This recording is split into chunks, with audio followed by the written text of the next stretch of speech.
ایک مسلک کے علماء میں اختلاف ہو تو کسے فالو کریں؟ مفتی صاحب اپنے بیان میں کہتے ہیں کہ اپنے مفاد کے لیے مسلک بدلنا بالکل نامناسب ہے، لیکن اگر ایک ہی مسلک میں دو مفتیوں کی الگ الگ باتیں ہوں تو اس صورت میں ہم کیا کریں، کس کو فالو کریں؟ غلام محمد نواب شاہ سے۔ جی بالکل ایسا ہی ہے کہ ایک فقہ کو فالو کرنا لازمی ہے۔ لوگ کہتے ہیں اس کی کیا دلیل ہے کہ جی آپ ایک فقہ کو فالو کریں؟ اس کی دلیل ہے نظم و ضبط۔ اللہ تعالیٰ زمین میں فساد کو پسند نہیں کرتے۔ ہر وہ چیز جو فساد کا ذریعہ بنے وہ اسلام میں حرام ہے، ناجائز ہے۔ اس کی مثال ایسے ہے جیسے حضرت عثمان رضی اللہ تعالیٰ عنہ کے دور سے پہلے بہت سارے مصحف تھے، قرآن ہر ایک نے اپنی ترتیب سے جمع کیا ہوا تھا، تو سب کو اجازت تھی جس قرآن سے چاہیں تلاوت کریں۔ کسی میں سورہ آل عمران پہلے، سورہ نساء بعد میں، کسی میں سورہ نساء پہلے، سورہ آل عمران بعد میں، اور مختلف قراتیں بھی اس میں پڑھی جاتی تھیں۔ صحابہ کرام نے دیکھا کہ اگر اس کی لوگوں کو اجازت دے دی جائے تو قرآن میں اختلاف پیدا ہونے کا خطرہ ہے، تو حضرت عثمان نے تمام مصحف جتنے بھی کتابی شکل میں قرآن چھپے ہوئے تھے سب کو جلا دیا، اور تمام صحابہ کو حکم دیا ہے جو گورنمنٹ کی سطح پہ جو مصحف تیار ہوا جس کو مصحف عثمانی کہا جاتا ہے کہ سب لوگ اسی کو اب پڑھیں گے، اس کے علاوہ کی اجازت نہیں ہے۔ وجہ کیا تھی کہ فساد پھیل جاتا۔ اب کوئی کہے کہ ہم تو نہیں حضرت عثمان کے مصحف کو مانتے، کیونکہ اس کی کیا دلیل ہے کہ حضرت عثمان کے مصحف پہ عمل کرو، اس کو پڑھو، اس کے علاوہ کوئی اور مصحف نہیں پڑھو؟ تو اس کی دلیل یہ ہے کہ اس سے فساد پھیل رہا ہے معاشرے میں۔ تو اور بہت ساری اس کی مثالیں ملتی ہیں کہ جہاں بھی فساد پھیلنے کا اندیشہ ہوگا۔ اب دیکھیں ایک آدمی نے ایک طلاق دی، طلاق بائن، ایک دفعہ بیوی سے یوں کہا کہ تجھے طلاق بائن ہے یا تو مجھ پر حرام ہے۔ امام شافعی رحمہ اللہ تعالیٰ کی تحقیق کے مطابق یہ ایک طلاق ہوتی ہے، رجعی ہوتی ہے۔ امام ابو حنیفہ کی نظر میں ایک ہوئی ہے لیکن نکاح ٹوٹ گیا۔ اب اگر آپ ایک فقہ کا التزام نہیں کرتے تو کبھی وہاں سے فتویٰ کبھی وہاں سے فتویٰ، دلائل تو دونوں کے پاس ہیں۔ بیوی ادھر سے فتویٰ لے کر آ رہی ہے، میاں ادھر سے فتویٰ لے کر آ رہا ہے۔ پھر اس کی میں اکثر ایک مثال دیتا رہتا ہوں کہ آپ کا خون نکل کے بہہ گیا، آپ نے کہا کہ جی لوگوں نے کہا کہ آپ تو فقہ حنفی کو فالو کرتے ہیں، اس میں تو خون نکلنے سے وضو ٹوٹ جاتا ہے، اب آپ نماز کیسے پڑھ رہے ہیں بغیر وضو کے؟ آپ جواب میں یہ کہتے ہیں بھائی امام شافعی کی تحقیق ہے کہ خون نکلنے سے وضو نہیں ٹوٹتا، اور دلائل ان کے پاس بھی ہیں، لہذا میں اس مسئلے میں امام شافعی کو فالو کر رہا ہوں۔ اور پھر کیا دلیل ہے کہ امام شافعی کو فالو کرنا جائز نہیں ہے؟ کیا دلیل ہے؟ اس طرح کی کوئی بات شروع کر دے آپ سے۔ پھر جناب کیا ہوا کہ کسی بچی کو آپ نے ہاتھ لگایا، پیار کیا اپنی بچی کو، اب امام شافعی کہتے ہیں عورت کو یا لڑکی کو ہاتھ لگانے سے وضو ٹوٹ جاتا ہے، آپ کہہ رہے ہیں اس مسئلے میں امام ابو حنیفہ کو فالو کر رہا ہوں۔ تو ایک تماشا بن جاتا ہے۔ رائے تو دونوں کی اپنی اپنی جگہ درست ہیں، دلائل دونوں کے پاس ہیں، دونوں کے پاس دلائل ہیں، تبھی تو اختلاف ہوا نا۔ اگر ایک طرف دلیل ہوتی دوسری طرف دلیل نہ ہوتی تو پھر اختلاف کیوں ہوتا؟ ہمارے اہل حدیث حضرات یہاں بڑے آرام سے کہہ دیتے ہیں کہ جس کے پاس دلیل ہوگی ہم اس کو فالو کریں گے۔ تو دلیل دونوں کے پاس ہے، کس دلیل کو ترجیح دینی ہے، کس کو رد کرنا ہے، اس میں دو بڑے بڑے فقہا کا اختلاف ہوا ہے، کیونکہ ہر ایک کے اپنے اصول ہوتے ہیں۔ تو یہ بات کہہ کے جان چھوڑا لینا کہ جس کے پاس دلیل ہوگی اس کو فالو کروں گا، تو آپ نے دوسرے کی دلیل سنو تو پتہ چلے گا دلیل اس کے پاس بھی ہے، اس کی دلیل سنیں گے تو پتہ چلے گا بھائی دلیل اس کے پاس بھی ہے، دلیل دونوں کے پاس ہے، تبھی تو اختلاف ہوا ہے۔ اب اس کے بعد تو آپ کے پاس اس کے علاوہ کوئی آپشن نہیں ہے کہ بھئی دوسرے کو صحیح قرار دو اور ایک کو فالو کرو۔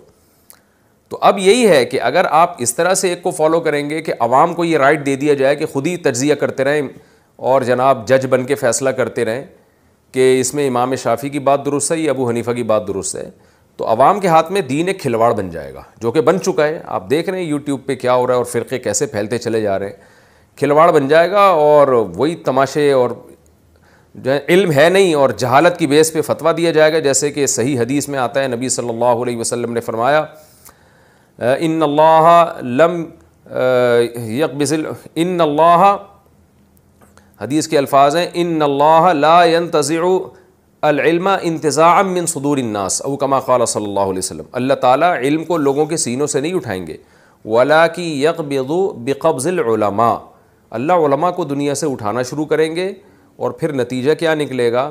فَإِذَا لَمْ يَبْقَ عَالِمٌ، جب عالم لوگ باقی نہیں رہیں گے، اتخذ الناس جہالا رؤوسا، لوگ جاہلوں کو اپنا مفتی بنا لیں گے، جاہلوں کو فالو کرنا شروع کر دیں گے. وہ جاہل لوگ قرآن حدیث کے نام پہ لوگوں کو بیوقوف بنائیں گے. فضلوا فافتوا بغیر علم فضلوا واضلوا, فرمایا وہ علم کے بغیر فتویٰ دیں گے اور خود بھی گمراہ ہوں گے, لوگوں کو بھی گمراہ کریں گے. تو عامی آدمی کو یہی حکم دیا جاتا ہے کہ جو عالم ہے وہ اس کو فالو کرے. اور ظاہر علم میں جو مقام ان چاروں ائمہ کا ہے وہ آج کے لوگوں کا مقام نہیں ہے. لوگ کہتے ہیں صحابہ کو آپ کیوں فالو نہیں کرتے؟ صحابہ کا فقہ مرتب ہی نہیں ہے نا, ایک نصاب ہی مرتب. اس کی مثال ہے جیسے کوئی کہے کہ حضرت ابو بکر کے مصحف کو آپ کیوں فالو نہیں کرتے, مصحف عثمانی کو کیوں فالو کرتے ہو؟ بھائی حضرت ابو بکر نے مصحف کو مرتب ہی نہیں کیا تو ہم کیسے فالو کریں گے اس کو؟ یہ کام کیا ہی حضرت عثمان نے. تو اسی طرح فقہ کو, اسلامی قوانین کو جو مرتب کیا ہے کتابی شکل میں اور A to Z تمام احکام جمع کیے گئے ہیں, وہ چاروں ائمہ نے یہ کام کیا ہے, اس لیے ان کو فالو کیا جاتا ہے. جیسے امام بخاری نے حدیثوں کو جمع کیا, امام مسلم نے جمع کیا, تو حدیث میں ان کو فالو کریں گے. تو جس نے جو کام کیا ہی نہیں ہے اس کو فالو کیسے کریں گے اس چیز میں ہم؟ تو اس لیے اب یہی عوام کے پاس آسان راستہ ہے کہ جو کام ہو چکا ہے, چاروں ائمہ نے جو فقہ مرتب کر دیا ہے, عوام انہی میں سے کسی ایک کو فالو کرے اور دوسرے کو برا نہ سمجھے اور خواہشات کی بیس پہ مسلک تبدیل نہ کرے. یہ جائز نہیں ہے, حرام ہے. اس کے ناجائز ہونے پر پوری امت کا اتفاق ہے. ہاں, آپ کا جو اصل سوال تھا کہ ایک ہی مسلک کے علماء میں اختلاف ہو جائے, جیسے آپ فقہ حنفی کو اگر فالو کرتے ہیں تو بعض دفعہ خود حنفی علماء میں اختلاف ہو جاتا ہے. تو خوب سمجھ لیں, ایک ہی فقہ کے جب علماء کا آپس میں اختلاف ہوگا تو اس میں آپ نے دیکھنا ہے کہ ان میں زیادہ علم والا کون ہے اور اپنی فیلڈ میں ماہر کون ہے. مثال کے طور پر فتویٰ مفتیوں کا کام ہوتا ہے دینا.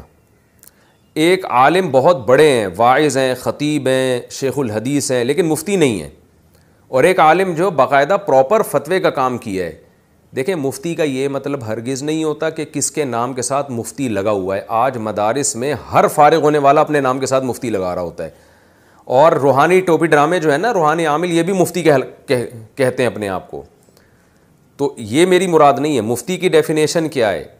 کم سے کم پہلی بات تو یہ کہ مکمل وہ نصاب پڑھا ہو اس نے, عربی ادب, قرآن کی تفسیر, عربی گرامر اور اصول حدیث اور حدیث, اصول فقہ اور فقہ. اس کے علاوہ یہ جو پھر حدیث ڈیٹیل میں جا کے پڑھی ہو. یہ جو پورا ایک نصاب مرتب کیا ہوا ہے, یہ مکمل, یہ انہی چیزوں پر مشتمل نصاب ہے. اسے کرنے کے بعد پھر ملک کے جو ماہر مفتیان کرام ہیں, جو پہلے سے اس فیلڈ میں ماہر ہیں, ان کی شاگردی میں کم سے کم علماء کہتے ہیں 10 سال فتوے کا کام ان کی نگرانی میں کیا ہو. ایسے نہیں ہو کہ یہاں سے فارغ ہوتے ہی اپنا چینل کھول لیا اور لوگوں کو مسائل بتانا شروع کر دیے.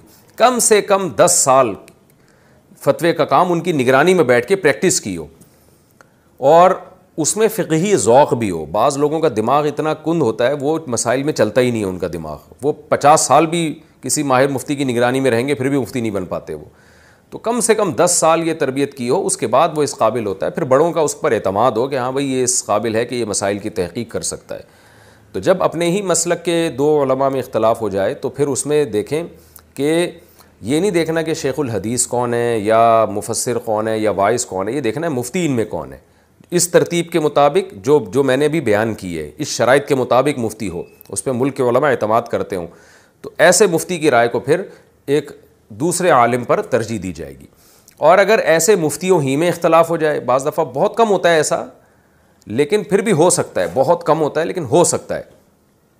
تو اگر مفتیان کرام کی رائے میں دونوں مفتی ہیں اور ماہر مفتی ہیں, ان کی رائے میں اختلاف ہو جائے تو پھر یہ دیکھنا ہے کہ ان میں زیادہ ماہر کون ہے, تو اس کی رائے کو لیا جائے گا. اور اگر دونوں برابر کے مہارت ہے دونوں میں تو پھر آپ کے پاس اختیار ہے. اس میں ایسے موقع پہ علماء یہ کہتے ہیں کہ اس بارے میں 2 قول ہیں, یہ احوط ہے, یہ ایسر ہے. احوط کا مطلب ہوتا ہے ایک قول ایسا ہوتا ہے جس میں احتیاط زیادہ ہوتی ہے, اور ایک قول ایسا ہوتا ہے جس میں احتیاط تو نہیں ہوتی مگر آسانی ہوتی ہے.